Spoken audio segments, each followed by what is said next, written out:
Hello everybody. Well, is this the perfect generator for somebody who likes to camp RV and also emergency preparation, like hurricane preparation? I think it is.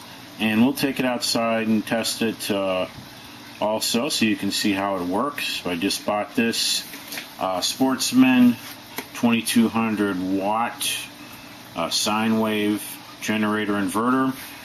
And, if you're interested, I will have a Amazon link in the description box if you want to check the current prices. This was about, I've seen these for about $500 to $550, $570. So you just have to check prices if you're interested. Now, it is a little more expensive than some other small dual fuel generators like this. Sportsman had a 2000 max watt generator. It didn't really look like this. It was didn't have more of the advanced sine wave, and just from the reviews of it and seeing it, it didn't look like it was reliable or do a reliable enough wave to use an air conditioner or other things. I mean, from what I saw, I just didn't trust it. It was a couple $100 less than this, the 2000 watt version. This really had good reviews, and it just seems like more trustworthy. And it's a lot lighter weight. This is only 52 pounds, and if you're not using, very easy to lift up, and if you're not using gasoline, it's you're not going to be adding any weight to it because you just hook it up to a propane tank, like a 20-pound propane tank. So why do I prefer this instead of, I have a large generator that's like 15 years old. It's over 5,000 watts on wheels, very, very heavy. And it's old, and it's not reliable, and it didn't help me out in the hurricane power outage last year. I couldn't get it to work. That's my fault mainly, but part of it is because when you're only using a generator for emergency situations, emergency power outages, much more likely you're going to not keep it up, that you're not going to run it very much. I mean, if you do, it might work out fine for you. But I wanted to get this because I know I can use it RVing and camping. Certain situations where it would be nice to be able to run the air conditioning at campgrounds that don't have electric hookups, especially in the spring and fall. Kind of would extend the camping season here in Florida a little bit better, give you more variety of places you could go. And so I know I will use this, not just in emergency power outage situations. So 2200 watts should work my 5,000 BTU air conditioning in the RV, and I also have room air conditioners for the house if I want to have one room air conditioner in the house in the case of a power outage. And it should be able to run several other things as well besides the room air conditioning. So we will test that in just a little bit. So just look at some of the features. For some of the things that came with it, you do get a gasoline nozzle there. There's your LP hookup, and they give you a thing to hook up to charge 12-volt batteries off of also. So that's kind of handy. Now, the reason I really wanted this, I wanted dual fuel because I think it's going to be more reliable to run a generator off of propane instead of gasoline. You don't have the problem with the carburetor gumming up.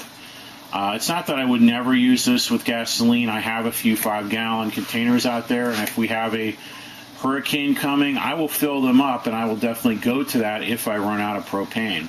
But I normally have 4 20-pound propane containers on hand at all times, 2 attached to the trailer, and 1 on my barbecue grill, and then 1 extra one. I probably would just buy an extra one if a hurricane's approaching 2 to give me 5. So then if I do that, and I have 3 5-gallon cans of gasoline, that probably get me through 5, 6, 7 days easily, running the air conditioning most of the time, either in a trailer or in one of our rooms. So I really like the idea. If I only use this for propane, I can also store this inside the house because I don't have to worry about any gasoline fumes. I just think that'll keep it much cleaner and in better working condition all the time. Now, it's supposed to be able to run at half load up to 20 hours on half load, and running the air conditioner should be about a half load situation, a room air conditioner with this. and on gasoline, I think it was 6 to 8 hours, something like that. But this is a very small fuel tank on here. So fuel tank is right here, as you can see. So, you know, one of the big advantages of this kind of a small generator is you'll get a lot more fuel efficiency. It will not use as much fuel. And that's another advantage of having this instead of running a monster generator, 5,000 watts. Even though it can run a lot more things, a lot of things you may not even need, it's going to use more fuel faster. So this is a much, I think, more fuel efficient way to go.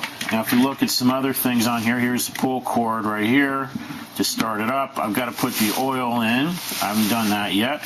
But if we take a look at what's on the front here, let me adjust the camera a little bit. So see our power, you can run it on economy, choke. There's where I will hook in the gas right here. Alright, and you've got your electric connections here, 2 of those. Overload alert, it's a very advanced one. DC battery charge, that's where you can do that to charge up 12 volt batteries. So very nice, like it a lot. So I do need to get oil, so I'm going to add oil to it, and then we're going to take it outside, and we'll try to run everything on the trailer and see how it does, see how loud or quiet it is. It's supposed to be fairly quiet, a small one like this. So we will test it out and take a look. Okay, so you pull the choke out. Guess that closes it. Alright, and then we're going to pull. Oops, it's hard to do it with one hand.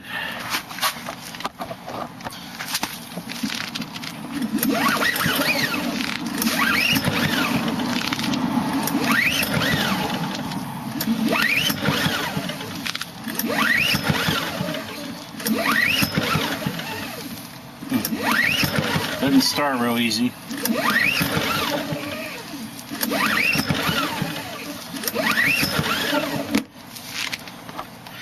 Unfucking believable. Okay, I've put the oil in and I've attached the LPG hose. Now I'm just going to follow the directions that came with it on the steps to follow to get it started. So we're going to take it outside, give it a try. Okay, I've got it hooked up to one of the LP tanks on the trailer there. So we're going to follow the directions. So first we turn power on, and then there's a fuel cock over here that goes all the way to the right, or left, I mean. Okay, so other than that, I think that's all we do. Let me just check the directions again. Okay, so you pull the choke out. Guess that closes it. Alright, and we're going to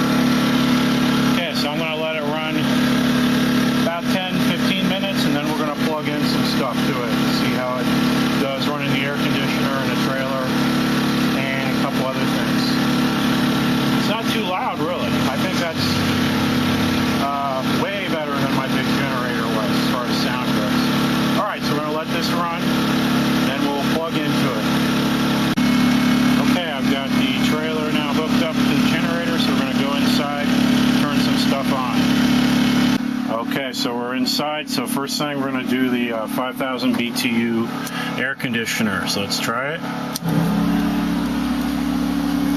There it goes. It's coming on, no problem. Alright, so I'm going to let that run a few seconds. Then we're going to turn on the refrigerator. The refrigerator in here does run on LP too, but it runs on electricity too.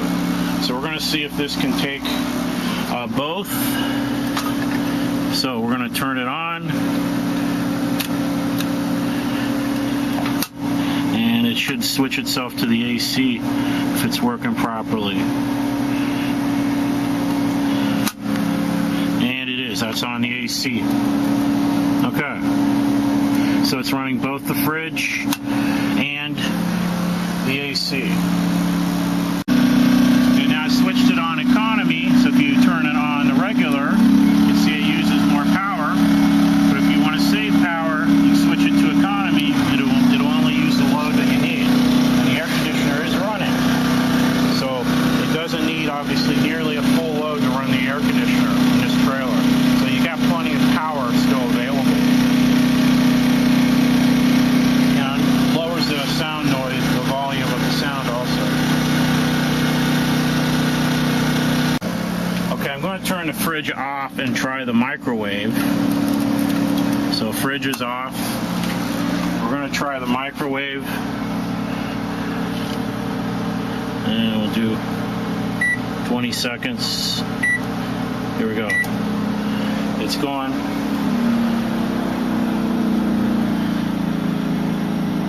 So it's still handling it.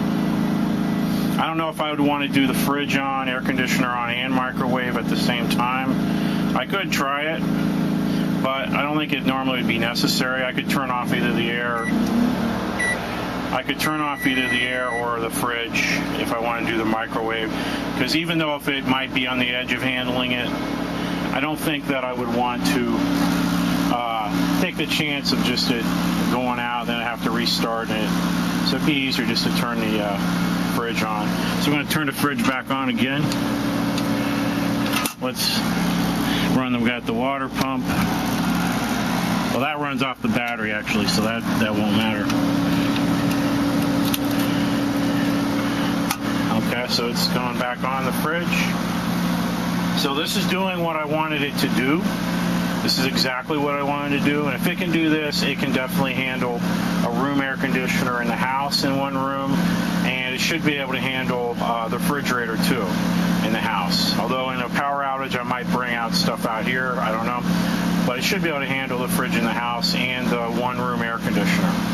So this is exactly what I wanted. Very happy with this.